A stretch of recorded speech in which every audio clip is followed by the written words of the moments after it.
Chiben Si monster Ngoma inorira chiti pangu Kayadai uri mamushangu dzangu Iwewe zvauri kundiitira Kayadai ndiri nini ndikukuitira Chese chaunoda panguva yaunoda inini ndinokuitira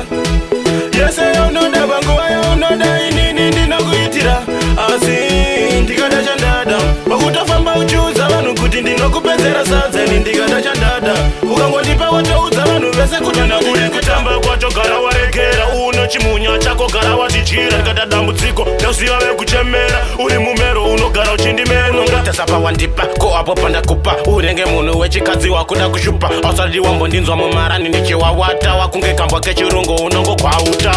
Chese chaunoda panguva yaunoda inini ndinokuitira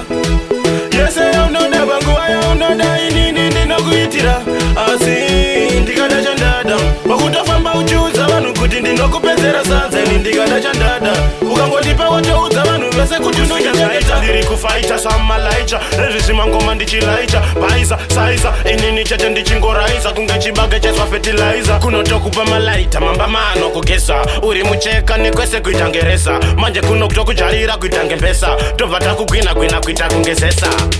Chese chaunoda panguva yaunoda inini ndinokuitira Yese yaunoda panguva yaunoda inini ndinokuitira Asi ndikada chandada Pakutofamba uchiudza vanhu kuti ndinokupedzera sadzeni ndikada chandada Ukangondipa wotoudza vanhu vese kuti ndakuri kutamba kwacho gara warekera Uno chimunya chako gara watichira Ndikada dambudziko ndauziva vekuchemera Uri mumero unogara uchindimera Unongatazapa wandipa ko apo pandakupa Urenge munhu wechikadzi wakuda kushupa Ausadi wambondinzwa mumarani ndichiwawata Wakunge kambwa kechirungu unongo kwauta Chese chaunoda panguva yaunoda inini ndinokuitira Yese yaunoda panguva yaunoda inini ndinokuitira Asi ndikada chandada Pakutofamba uchiudza vanhu kuti ndinokupedzera sadzeni ndikada chandada Ukangondipa wotoudza vanhu vese kuti unondichengeta Handinyengerere ushamwari usingabatsire Handinyengerere ushamwari usina pundutso Handinyengerere ushamwari usingabatsire Handinyengerere ushamwari usina pundutso